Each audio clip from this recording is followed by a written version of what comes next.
1. Sigiriya, Sri Lanka. This is not a story about monks hiding from invaders or rebels choosing death over slavery. It is the story of a murderer who built a palace on top of a 600-foot rock to escape revenge. Sigiriya, or Lion Rock, is the hardened magma core of an ancient volcano. Over millions of years, the softer rock surrounding it eroded away, leaving behind a sheer stone column rising about 600 feet above the surrounding landscape. At its summit is a flat plateau covering roughly 3.5 acres. In the 5th century AD, King Kashyapa I seized the throne after killing his own father, King Datusena. Fearing both his enemies and his brother Moggallana, who had fled to India and was rumored to be raising an army for revenge, Kashyapa decided to move his capital to the top of the rock. But Kashyapa did not simply build a fortress. He created an entire palace complex on the summit, complete with gardens, pools, and fountains. Yes, fountains, on top of a 600-foot rock in 5th century Sri Lanka. Yet the wonders began long before visitors reached the summit. At the foot of the rock, Kashyapa created luxurious water gardens, a network of pools, canals, and fountains connected by underground pipelines. These gardens were more than decoration. They were a display of royal power, demonstrating that the king could command water just as he commanded people. Kashyapa's engineers developed a hydraulic system that collected rainwater in reservoirs and directed it through clay pipes using differences in elevation and water pressure. Some of these fountains still function during the rainy season nearly 1,500 years later. Archaeologists studying the system were astonished by its sophistication. The pipes were laid with carefully calculated gradients. Reservoirs were positioned at different elevations to create cascading water effects. Pressure was regulated with remarkable precision. This was 5th century engineering that could rival the greatest hydraulic systems of the ancient world. Halfway up the rock, on a sheer cliff face, Kashyapa ordered the construction of enormous lion paws made from brick and plaster. They gave the rock its name. Between the paws stood the entrance. Many archaeologists believe that a complete lion once towered above the gateway, and that visitors entered the fortress through its open mouth. You climb a narrow staircase carved into the rock itself. Then you pass between the paws of a giant lion and enter a fortress suspended high above the jungle. For all his cruelty, Kashyapa was a brilliant showman. But Sigiriya's most famous feature lies even higher on the cliff. Inside a sheltered gallery nearly 330 feet above the ground survive a series of remarkable frescoes depicting women adorned with flowers and jewelry. Their skin tones range from golden yellow to deep brown, leading some scholars to suggest that the artist intentionally portrayed women of different ethnic backgrounds. Today, just over 20 of these paintings remain. At one time, there may have been as many as 500. The frescoes once stretched for nearly 460 feet along the rock face, forming a vast open-air gallery. Who were these women? Celestial apsaras from Hindu mythology? Members of Kashyapa's court? Or symbolic representations of clouds and lightning? Scholars still debate the answer. What is beyond debate is the quality of the artwork, the graceful lines, the subtle use of shading, the expressive faces, the jewelry rendered with extraordinary detail. All of it was created on a near-vertical cliff face more than 1,500 years ago. The artists almost certainly worked from wooden scaffolding suspended by ropes. Every brushstroke was an act of balance between art and the abyss below. Kashyapa ruled for 18 years. Then Moggallana finally returned from India with an army. Kashyapa descended from his fortress to meet his brother in battle on the plain below. During the fighting, his elephant turned aside to avoid a marsh. His soldiers interpreted the movement as a retreat. Panic spread through the ranks. The army collapsed. Abandoned by his men and facing certain defeat, Kashyapa took his own life with his sword. The palace on the rock was abandoned and later transformed into a Buddhist monastery. Today, Sigiriya is a UNESCO World Heritage Site and the most visited landmark in Sri Lanka. A fortress built from fear, a palace built for a king awaiting revenge, and one of the most extraordinary strongholds ever constructed on Earth. 2. Masada, Israel. From the tropical forests of Sri Lanka, we moved to the Judean desert on the western shore of the Dead Sea. Here, in the middle of a sun-scorched wilderness, a flat-topped mountain rises abruptly from the barren landscape.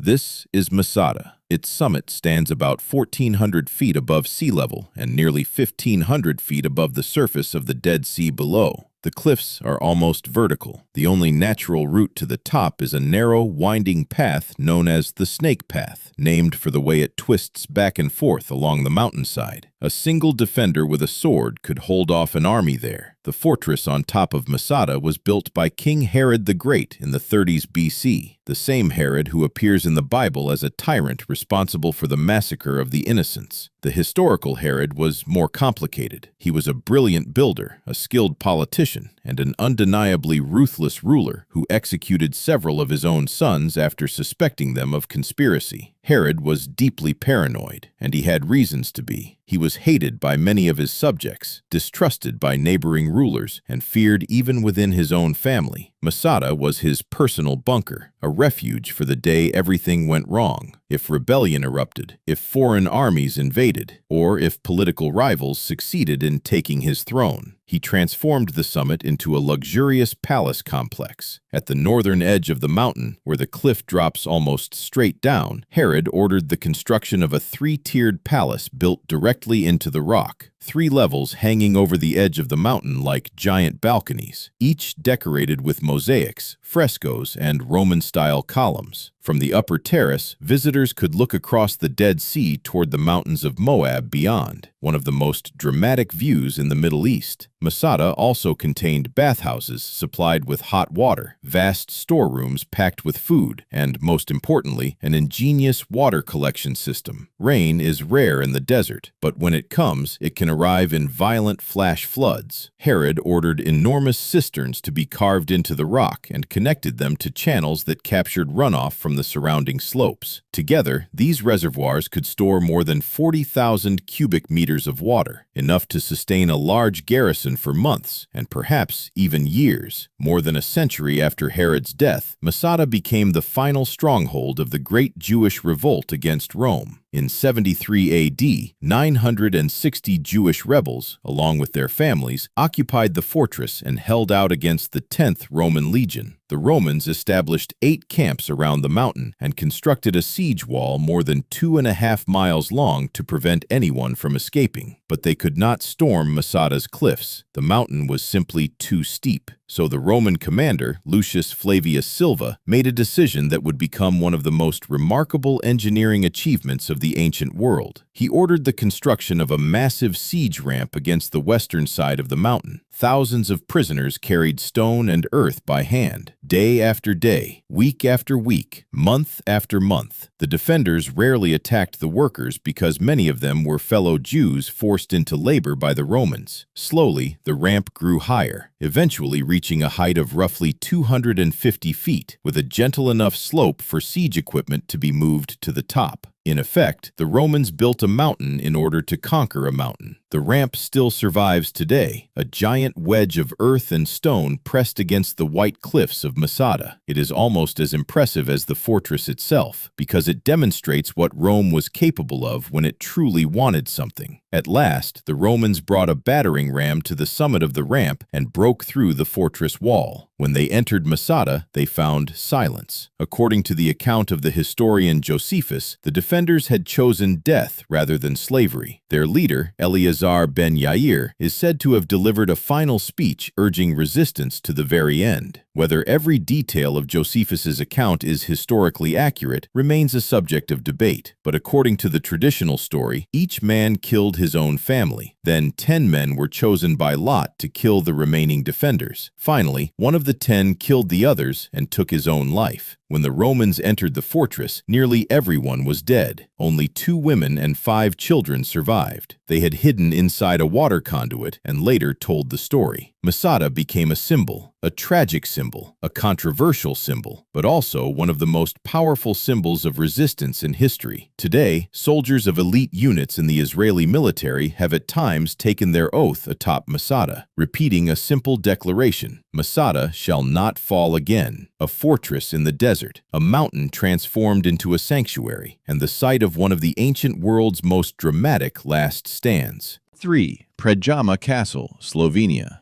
From monks hiding on mountaintops and rebels making their last stand on desert cliffs, we move to a knight who hid from an emperor inside a mountain. In Slovenia, about 7 miles from Postojna Cave, a castle clings to the mouth of a giant cave. Not beside it, not beneath it, inside it. This is Predjama Castle. Built directly into a towering limestone cliff nearly 400 feet high, it appears less like a fortress and more like a swallow's nest attached to the rock. The Guinness World Records recognizes it as the largest cave castle in the world.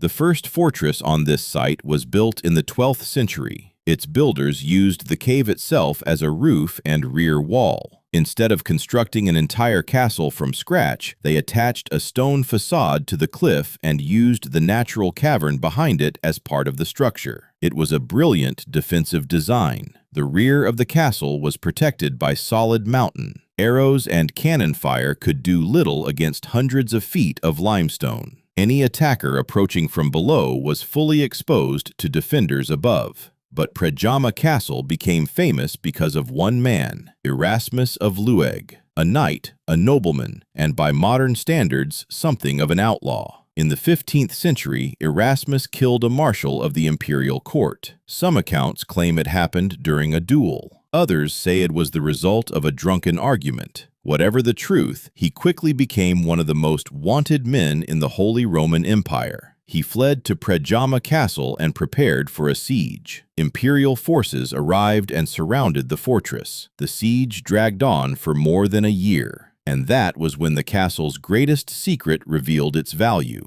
a hidden tunnel. Behind the castle, a passage cut through the mountain connected the cave system to the far side of the cliff. The exit opened deep in the forest, well beyond the enemy lines. Through this secret route, Erasmus continued receiving food, water, supplies, and, according to legend, even wine and love letters. The besiegers could not understand it. The castle was completely surrounded, yet nobody inside appeared hungry. According to local stories, Erasmus even mocked his enemies by throwing fresh cherries and roasted oxen from the walls to demonstrate that his supplies remained plentiful. Whether every detail is true or not, the message was clear. The siege was failing. The fortress seemed impossible to starve into submission. But even the strongest castle can be betrayed from within. According to legend, one of Erasmus's servants secretly contacted the besiegers. The servant revealed the only truly vulnerable place in the fortress, the castle's external latrine, a small structure projecting from the outer wall. Whenever Erasmus entered it, the servant would signal the attackers. One version of the story claims he placed a candle in the window. The soldiers waited. The signal appeared. A cannon fired. The shot struck the latrine directly, and Erasmus was killed. It was an undignified end for a knight, a rebel, and a master of survival. Yet it also revealed a lesson repeated throughout the history of supposedly impregnable fortresses. If attackers cannot break the walls, they look for weaknesses in the people behind them. Predjama still stands today. Visitors can walk through its halls, explore the cave passages, and see the secret tunnel that once kept the fortress alive. Every summer, the castle hosts a medieval tournament in honor of Erasmus, the man who, according to legend, died in a toilet, but is still remembered as a hero. A castle inside a mountain, a fortress protected by nature itself, and proof that even the strongest walls cannot protect against betrayal. 4.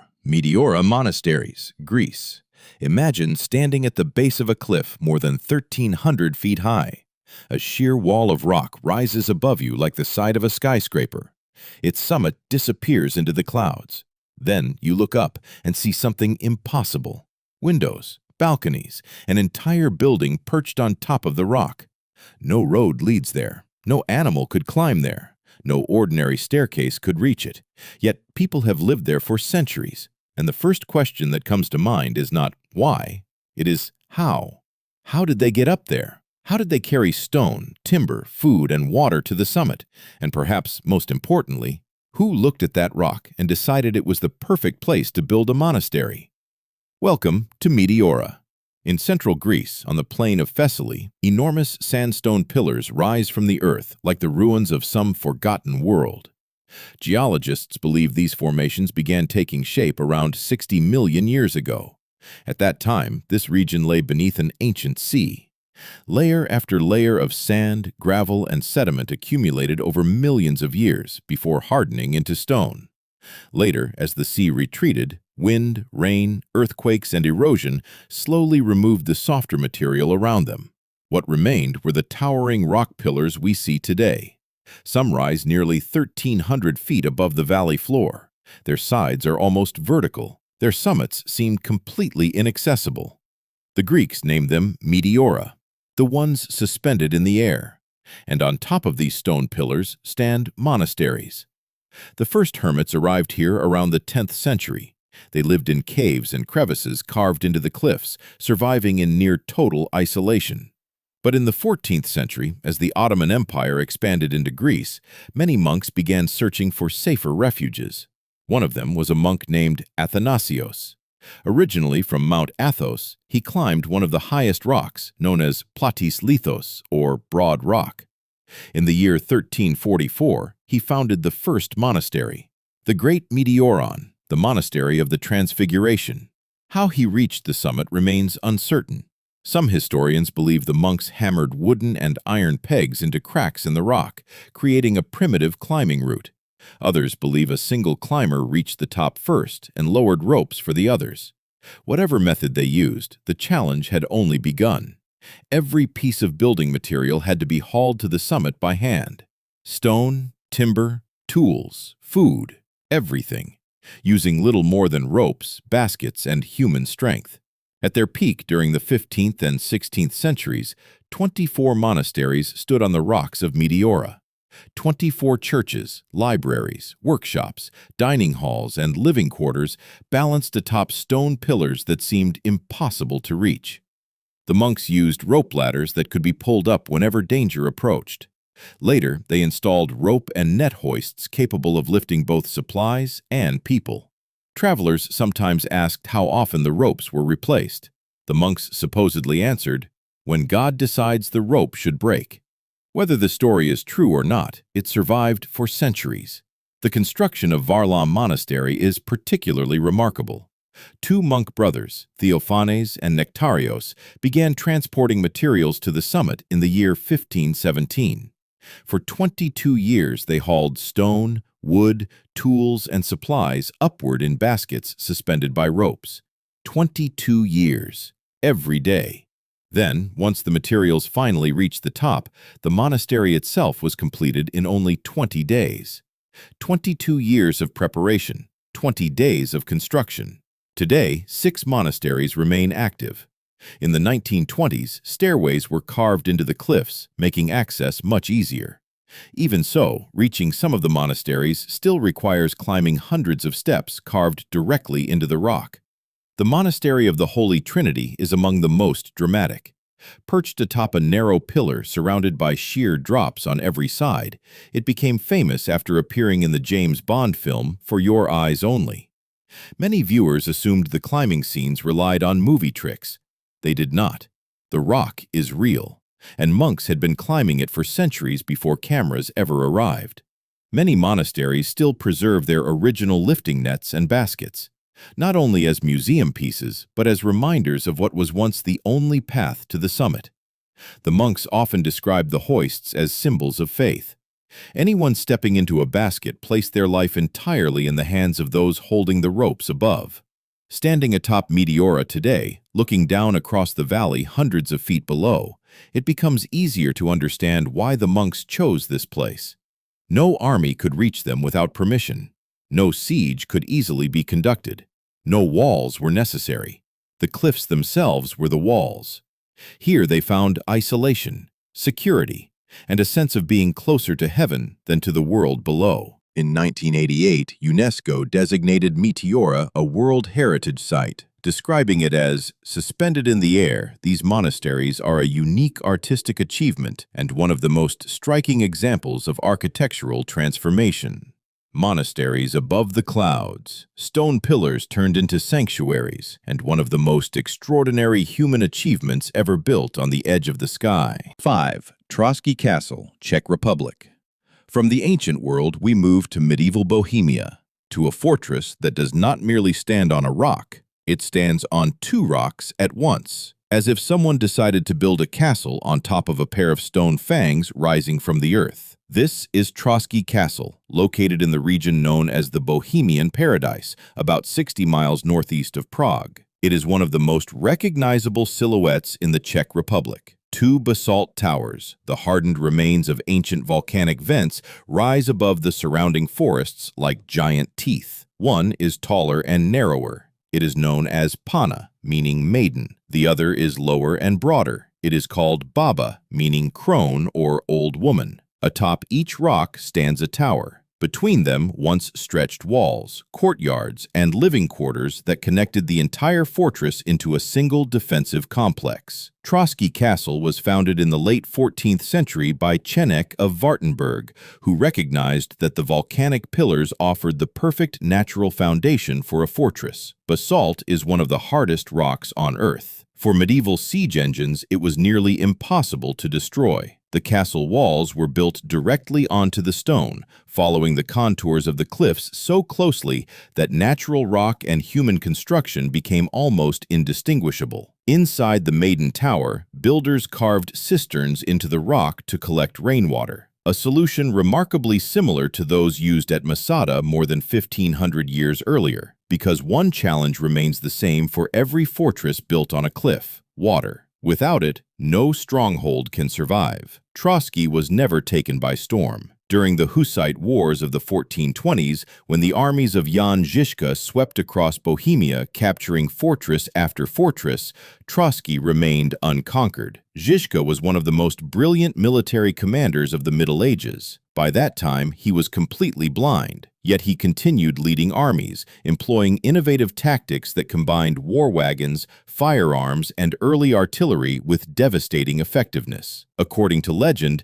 he looked at the twin basalt towers of Troski and decided that the cost of an assault would be too high. One popular story claims he described the fortress as being as hard as bone. Some later connected this tale to the castle's name. Historians, however, point out that the name Troski appears in records long before the legend emerged. Whether true or not, the story reflects an undeniable reality. The geology itself was the castle's greatest defender. 15th century cannonballs could damage walls, but they could do very little against massive pillars of solid basalt. The only time Troski fell was not because its defenses failed. It fell because people did. Around the year 1437, a group of raiders led by a man known as Schoff infiltrated the fortress through deception. Disguised as merchants, they gained entry and seized control from within. The walls held. The gates were the problem. It is a pattern repeated throughout the history of supposedly impregnable fortresses. Masada was overcome by a Roman ramp.